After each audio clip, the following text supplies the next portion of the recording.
ಕೇಳೋದು. ಇಲ್ಲಿ ಬೆಂಗಳೂರಲ್ಲಿ ರಸ್ತೆಗಳೆಲ್ಲ ಗುಂಡಿ ಬಿದ್ದು ಹೋಗ್ಬಿಟ್ಟಿದೆ ಪೂರ್ತಿ.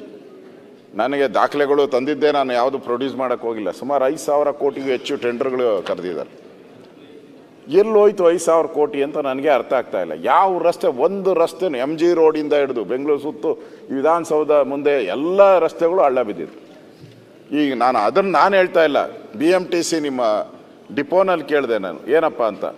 ಮೊದಲೆಲ್ಲ 15 ಕಿಲೋಮೀಟ್ರ್ ಇತ್ತು, 15 ಕಿಲೋಮೀಟ್ರ್ ಇತ್ತು. ಒಂದು ಡೀಸೆಲ್ಗೆ, 1 ಲೀಟ್ರ್ ಡೀಸೆಲ್ಗೆ 15 ಕಿಲೋಮೀಟ್ರ್ ಇತ್ತು. ಈಗ ಅದು 11 ಕಿಲೋಮೀಟ್ರ್ ಬಂದಿದೆ ಸ್ಪೀಡ್. ಈಗ ಅವರೆಲ್ಲ ಪಾಪ ಅಧಿಕಾರಿಗಳೆಲ್ಲ ಅವ್ರು ಒತ್ತಡ ಹಾಕಿ ಅವ್ರ ಮೇಲೆ ಕ್ರಮ ಇದು ಅದೆಲ್ಲ ಮಾಡ್ತಾರೆ. ಇಲ್ಲಿ ರೋಡ್ ಸರಿ ಇಲ್ಲ ಅಂದರೆ ಅವ್ರು ಹೆಂಗೆ ಹೋಗಕ್ಕೆ ಸಾಧ್ಯ, ಓಡ್ಸೋಕ್ಕೆ ಹೆಂಗೆ ಸಾಧ್ಯ ಆಗ್ತದೆ? ಇದೇ ಒಂದೇ ಮಾನದಂಡ ನಾನು ಹೇಳ್ತಾ ಇದ್ದೀನಿ ನಿಮ್ಮ ರಸ್ತೆಗಳ ಬಗ್ಗೆ. ರಾಮಲಿಂಗಾರೆಡ್ಡಿ ಅವರೇ, ಟ್ರಾಫಿಕ್ಕು ನಾವಿದ್ದಾಗೂ ಇತ್ತು, ನೀವಿದ್ದಾಗೂ ಇತ್ತು, ಮುಂದೆನೂ ಇರ್ತೈತೆ. ಅದನ್ನೇನು ಮಾನದಂಡ ಅಂತ ತಗೊಂಡಾಗ ಹಳ್ಳಗಳು ಬಿದ್ದೋಗಿದೆ, ಹಳ್ಳಗಳು ಬಿದ್ದೋಗ್ಬಿಟ್ಟಿದೆ ಒಂದೊಂದು. ನೀವು ಬೆಂಗಳೂರು, ನಾನು ಹೇಳಿದೆ ಬೆಂಗಳೂರು ಸುತ್ತಮುತ್ತನೇ, ಇಲ್ಲೇ ವಿಧಾನಸೌಧ ಸುತ್ತಮುತ್ತನೇ ಸುಮಾರು 1000 ಮೇಲೆ ಹಳ್ಳಗಳು ಬಿದ್ದಿದೆ. ಈಗ ನಾವು ಹೋರಾಟನೂ ಮಾಡೋಕ್ಕಾಗ್ತಾ ಇಲ್ಲ. ಈ ಕೋರ್ಟ್ ಆರ್ಡರ್ ಬಂದ್ಬಿಟ್ಟು ಯಾವುದೋ ರಸ್ತೆಯಲ್ಲಿ ಹೋಗಿ ಕೂತ್ಕೊಳ್ಳೋಣ ಅಂದರೆ ಅದಕ್ಕೂ ಕಷ್ಟ ಆಗ್ಬಿಟ್ಟಿದೆ ಈಗ. ಅದಕ್ಕೆ ಈಗ ಒಂಥರ ಸ್ಲೋ ಬೆಂಗಳೂರು ಆಗ್ಬಿಟ್ಟಿದೆ. ಅದನ್ನು ಯಾವಾಗ ರಿಪೇರಿ ಮಾಡ್ತೀರಾ? ಅದಕ್ಕೆ ಯಾವ ಟೈಮಲ್ಲಿ? ಯಾಕಂದರೆ ಈಗ ಹಾಳಾಗಿರೋ ರಸ್ತೆಯನ್ನು ರಿಪೇರಿ ಮಾಡೋಕ್ಕೆ ಏನೋ ಒಂದು ಮಾನದಂಡ ಇಲ್ಲ. ಇವ್ರಿಗೇನೋ ಹೇಳ್ತಾರೆ ಹಳ್ಳಗಳು ಮುಚ್ಚಿಬಿಡಿ ಅಂತ ಹೇಳ್ತಾರೆ. ನಮ್ಮ ಕಮಿಷನರ್ ಇದ್ದಾರಲ್ಲ, ಒಂದು ವಾರ ನೋಡ್ತಾರೆ, ಪ್ರೆಸ್ ಅವ್ರು ಕೇಳ್ತಾರೆ ಏನು ಅಂತ, ನಾವು 1,432 ಹಳ್ಳಗಳನ್ನು ಮುಚ್ಚಿದ್ದೇವೆ ಅಂತ ಹೇಳ್ತಾರೆ. ಯಾವನ್ ನೋಡಕ್ಕೆ ಹೋಗ್ತಾನೆ? DK ಶಿವಕುಮಾರ್ ಕೇಳ್ತಾರೆ ಏನಪ್ಪ ಅಂತ, ಸರ್ ಎಲ್ಲ ಮುಚ್ಚಾಯಿತು ಅಂತಾರೆ.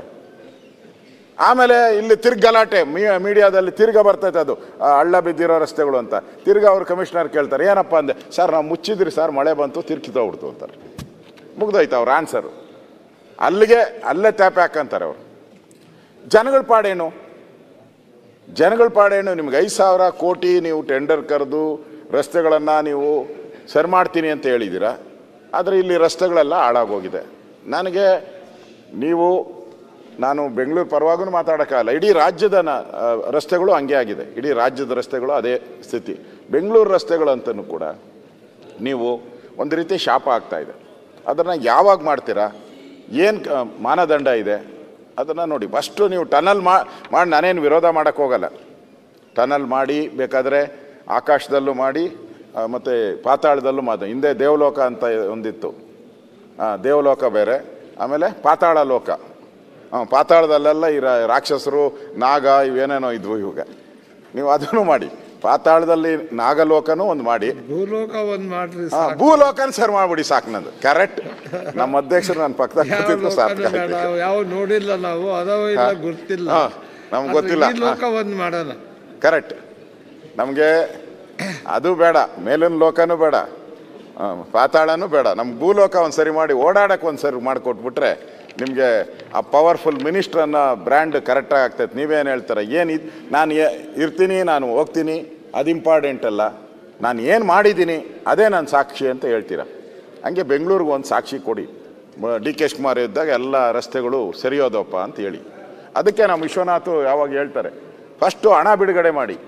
ಇಲ್ಲಿ ಹೇಳ್ತಾರೆ ಇವರು, ಹಣನೇ ಬಿಡುಗಡೆ ಆಗಲ್ಲ, ಹಣನೇ ಬಿಡುಗಡೆ ಆಗಿಲ್ಲ.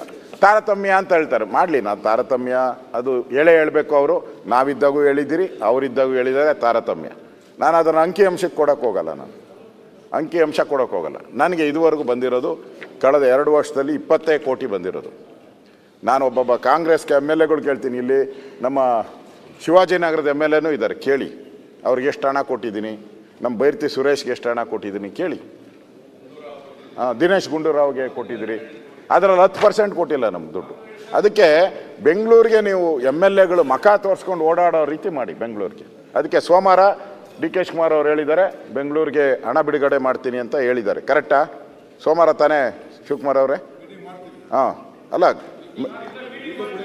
ಬಿಡುಗಡೆ ಡೇಟ್ ಹೇಳಿ. ಅದಕ್ಕೇನು ಪ್ರಾಬ್ಲಮ್ ಇಲ್ಲ, ಧರಣಿ ಮಾಡೋಕ್ಕೆ ಅವ್ರ ಮನೆ ಮುಂದೆ ಏನು ರಿಸ್ಟ್ರಿಕ್ಷನ್ನೇ ಇಲ್ಲ. ಅದರಿಂದ ಇಲ್ಲಿ ನೋಡಿ, ಇಲ್ಲಿ ಮೊದಲು ಪಾರ್ಕಿಂಗ್ಗೆ ತೆರಿಗೆ ಇರಲಿಲ್ಲ. ನೀವು ಬಂದಮೇಲೆ ಪಾರ್ಕಿಂಗು ತೆರಿಗೆ ಹಾಕ್ಬಿಟ್ರಿ